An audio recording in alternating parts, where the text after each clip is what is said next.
Good evening, everyone. And welcome to On the Wrong Lead presents Saratoga Daily. I am Mark, and I'm here with Caleb. He is Caleb WVU on the Twitter, and he's one of the people that is one of the regulars on the Wrong Lead, and somebody who I have a massive amount of respect for, handicapping wise. He's somebody that I always feel like his plays and his picks very much influence my own. I always feel like he's somebody that will make me change around my stuff. So talking a little bit of the first Saturday card on the Saratoga meet, July 18th. And Caleb, so on today's card, what were you seeing? What did you find interesting or important?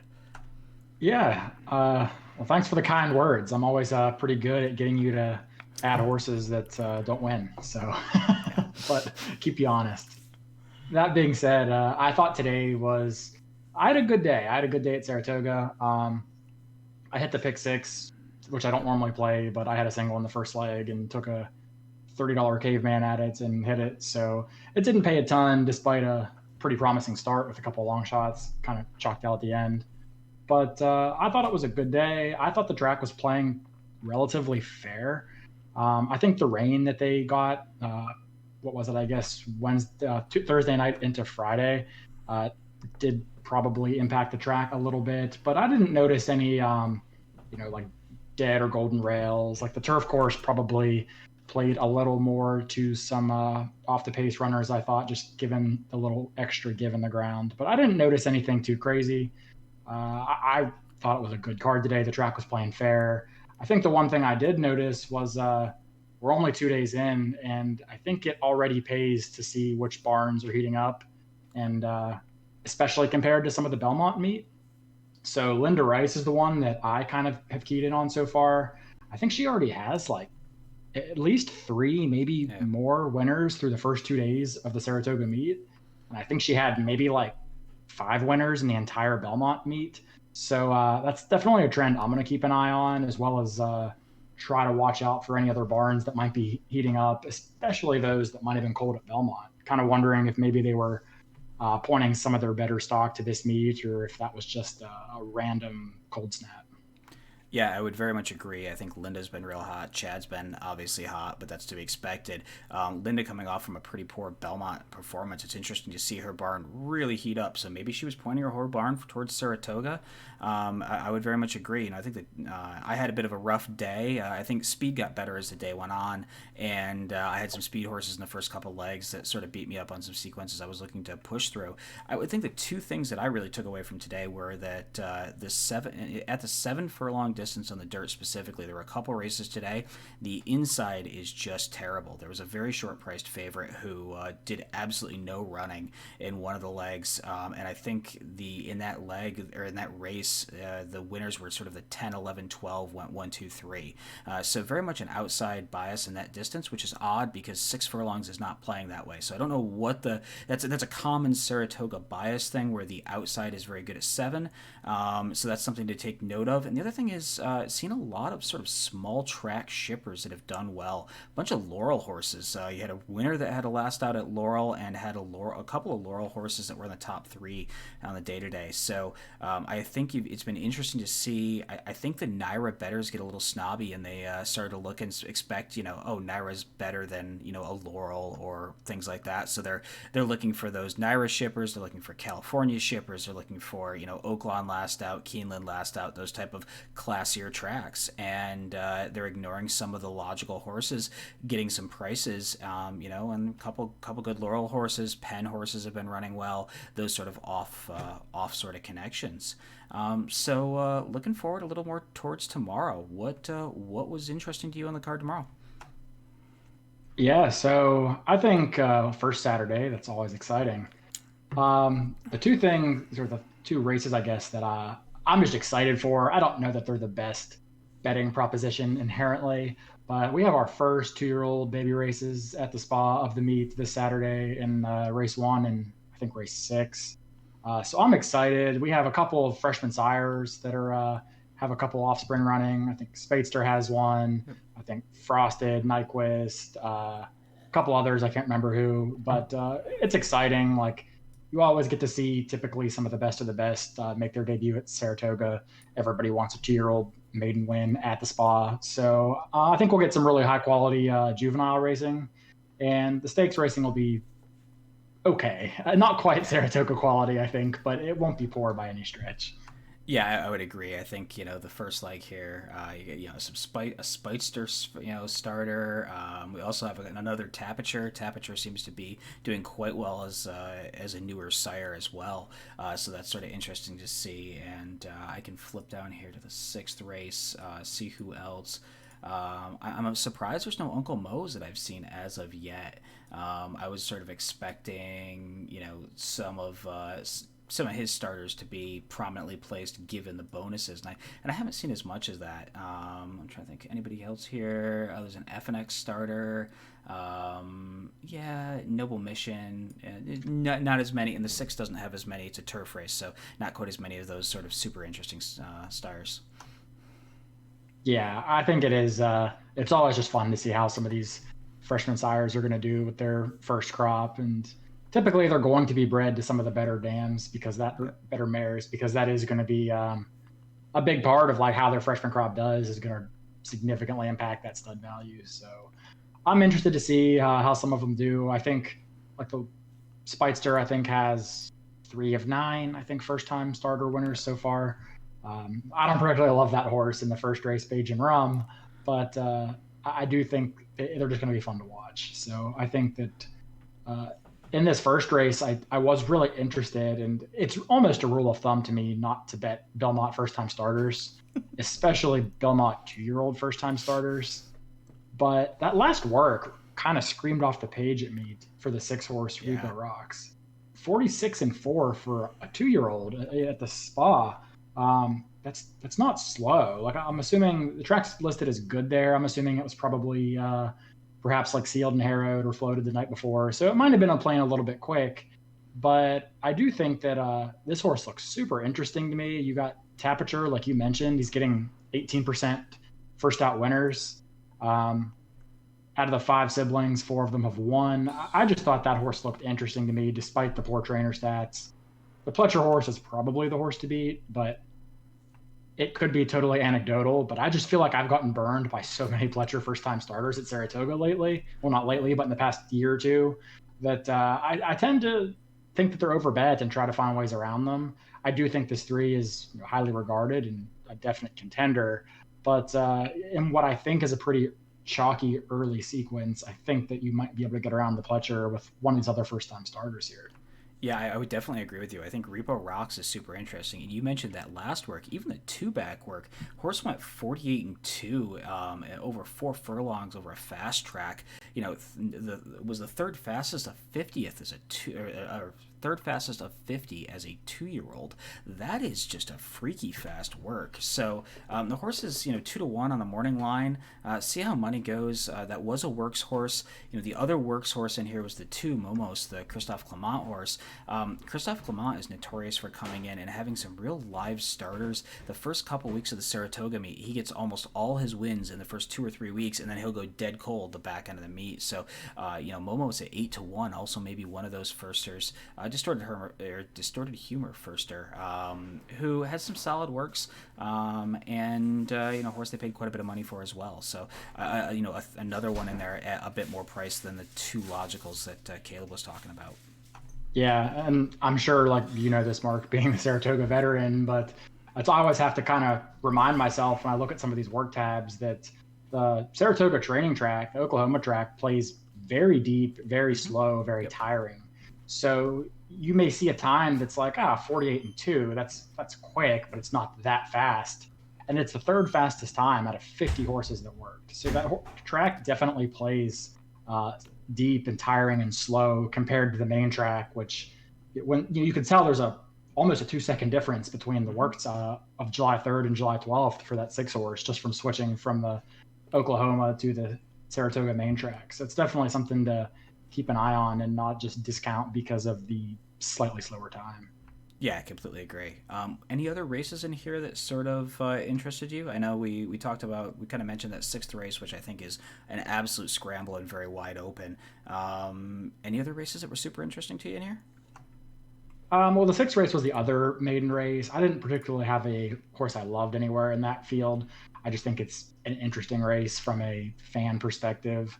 I do know that as far as betting goes, I do know that the eighth race is one that feels pretty open. And I know you had a horse in there that you mentioned you really liked earlier, so we can talk about that eighth race if you want. Yeah, no, let's go there. So the horse that I really liked, I'm sort of notorious for having these well met horse angles, and what I normally mean by these is sort of out of town shippers that come into Saratoga that you're sort of scratching your head going, wait, they could be anyplace else. Why are they here? Why is this horse coming in? The nine, Hammer and Amar, or Amer, is a Brittany Russell trained horse. She's a 24% trainer at Laurel.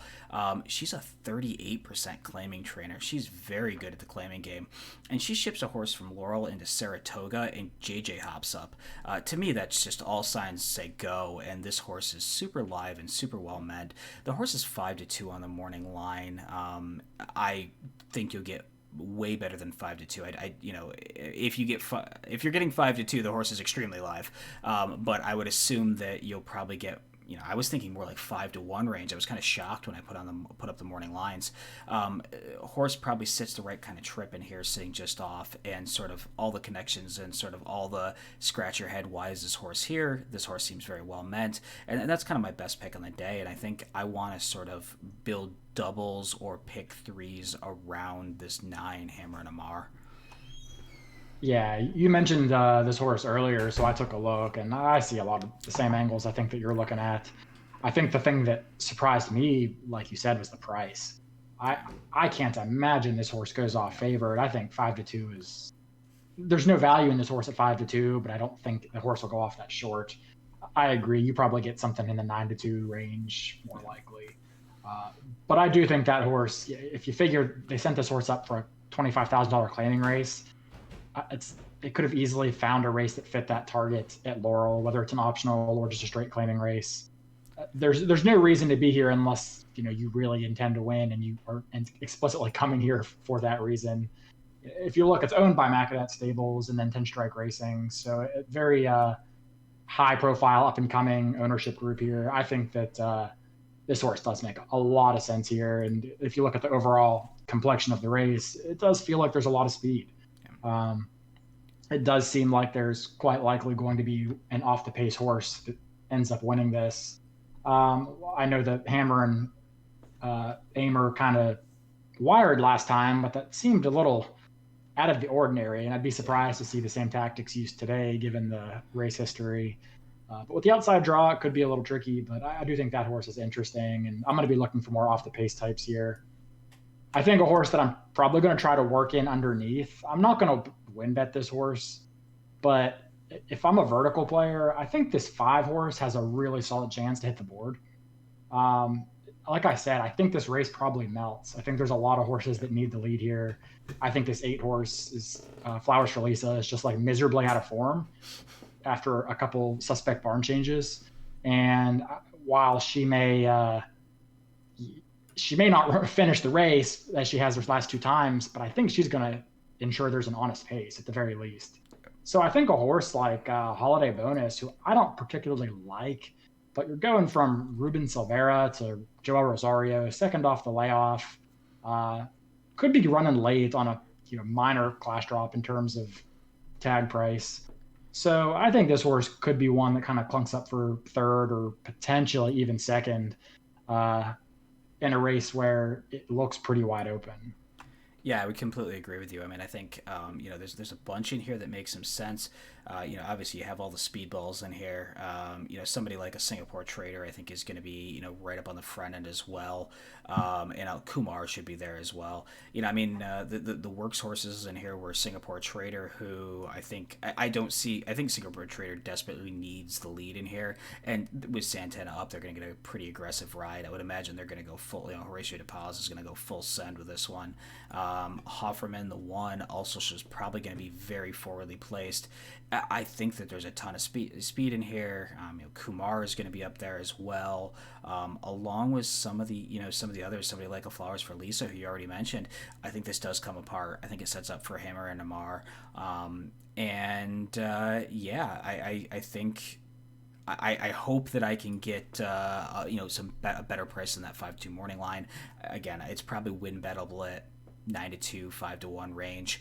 And also, I'm going to probably play out. I think the previous race, the 7th race, I really only see 2 logical players, the 1 and the 3. So if I can play some doubles from the 1 and the 3 into this 9, and I can get better than what I'm assuming I'm going to get for odds, I might try to set it up there. Or you could even start building a pick 5 here, where you get a little aggressive. You use the 1 and the 3 and the 7th. You use the 9 as a single and the 8th. Try to single in a race that probably a lot of other people are spreading, and then spread out the rest of it and hope you catch a couple of prices. I think there's a lot of ways to attack it, but I think my gut is to kind of fire a Hammer and Amara win bet here. Yeah, I think that's probably. I think you'll get a better price than what you're seeing here, and I do think that's a race where everybody's going to be spread. I think the average person's probably using 3 to 5 horses on their ticket in that race. So if you can get a little bit smaller there and then spread in other places, I think you can definitely create some leverage for yourself. And I was gonna say, any other races in here that you were excited about? I don't have morning lines on, so I don't know if any of the horses that I particularly liked were prices or not, but like I spent a little more time on the early part of the sequence so far, and I think that the 4th race was the one I thought you might be able to get a price. To me, it looks like races 2 and 3 are kind of going to be very likely chalk. The 1st race may not be the favorite, but it's probably going to be a shorter priced horse. But I thought the 4th race, so I just pulled up the morning lines now. I did not like this 1 at all, and this is your morning line favorite at a very short 6-5. To me, shipper angles to Saratoga are a big deal. Like, you've already covered that. But to me, this is one of those horses that is a Laurel Maryland specialist. It is one of those horses that there just seems to be a subset of horses like Always Mining and a few others that I can recall that just only win at that Atlantic Circuit Maryland track. Yeah, okay, and the horse shipped up to Finger Lakes and got a win. Like, congratulations. But we're at Saratoga now, and I do not care for this 1 horse. I really looked at both the 2 and the 3. I thought that there's a respectable amount of speed here. I think the 7 is probably going to give the 1 everything she can handle on the front end. And I even thought that the 6 and potentially the 4 might try to be a little bit forwardly placed here. So I was kind of looking for someone who's not going to be coming from the clouds, but will be maybe in that second flight, 3 lengths off. And to me, the 2 horse and the 3 horse are the ones that kind of fit that bill. I know the 3 was beaten by a couple of today's foes last time, but she was favored that day and looks like she was probably just trying to come from a little bit too far back. If you look at the running lines of the horses who finished ahead of her, they were 1-2 and 2-1 pretty much, or 1-2 and 2-3 the whole way around the track. So it didn't seem like there was a ton of closing going on. And I thought the 3 might have a decent chance here with Rosario choosing to stay on the mount despite the barn change. That's always an angle I kind of like to see. The horse already has a win over Saratoga, likes the distance, and I don't think they're calling for rain, but if it does come up with a little bit of moisture in the track, then that just helps her cause even more. So I think Queen Cahen, whatever her name is, I think is super interesting here at a price of 8-1. Yeah, I would very much agree with you on this race. I think the 1 and the 7 are the logicals, but there's a real chance the 2 of them hook up, go stupid on the front end, and this kind of falls apart to those first run closer types. And I think you could get at a bit of a price here behind the 2, the 3, the 4, even the 5 would make some sense in here. And I think you're going to get paid to do so. T-Gaff has obviously shown that he's been fairly live so far this meet, so the 5 is a little interesting. With Orlando Noda, he does very well winners last out. So yeah, I think there's some options in here, and I think I do agree with you. I think this is a race that wouldn't surprise me if you get a $20 horse in here, and it may be a $20 horse that you're gonna look back on and go, oh man, that was easy. How did I not have that on my ticket? This is one of those races that'll do that to you. Yeah, and Orlando Noda, he's an easy guy to root for. And I follow him on Twitter, and he doesn't have a huge barn, but he spots his horses well. He doesn't ship. He pretty much stays in the New York circuit. And he had a win today, actually. It was on the second leg of the pick six, which is why I had noticed it. But he had a win with the seven horse. I forget what it was. Vintage Hollywood. That's who it was. So in his limited starts, not even counting today's win, Thoroughgraph's trainer data has him like 3 for 9 at Saratoga as a guy who's just kind of recently started training. And there are some guys who may not get 3 wins in an entire meet out of 50 starts at Saratoga. It's not an easy place to come and win. So for a guy like him to come with a relatively small stable and post a 33% win rate in his first meet there last year, I thought that was really interesting, and he's one to keep an eye on. Cool. Yeah, I mean, I think that was enough. Did you anything else you wanted to cover on this card, or were we good? I think I'm pretty good. Like I said, I think the more interesting races for me are some of the maiden races and then some of these claimers. I think that the stakes races look fairly straightforward and they didn't draw the biggest fields. I will just say that if should Swiss Skydiver somehow not go on to like win a Grade One stakes because she decided to try the boys in the bluegrass, this would have been the Grade One that she would win by as many as she wanted to because the CCA Oaks did not come up that strong. Yeah, agreed. CCA Oaks did not come up strong, and Toneless Shape, who is the prohibitive morning line favorite, I do not like at all. So yeah, I think it sets up. I think the morning line though is probably a little bit screwy in that race. One thing in closing I will say is that we do have a Discord tournament going on tomorrow. If you're somebody who is interested, I will throw a link down below. Real low entry. You're not playing versus a bunch of ringers. You're paying a bunch of Discord people who, okay, we have a couple of NHC qualifiers who are good at tournaments, but you're getting a little more fair shake, and it should be a fun tournament. It's going to include the Haskell card, which is going on tomorrow, and it's all between Saratoga and Monmouth. Thank you, Caleb, for hopping on with me. It was a blast, and until next time, good luck at the races.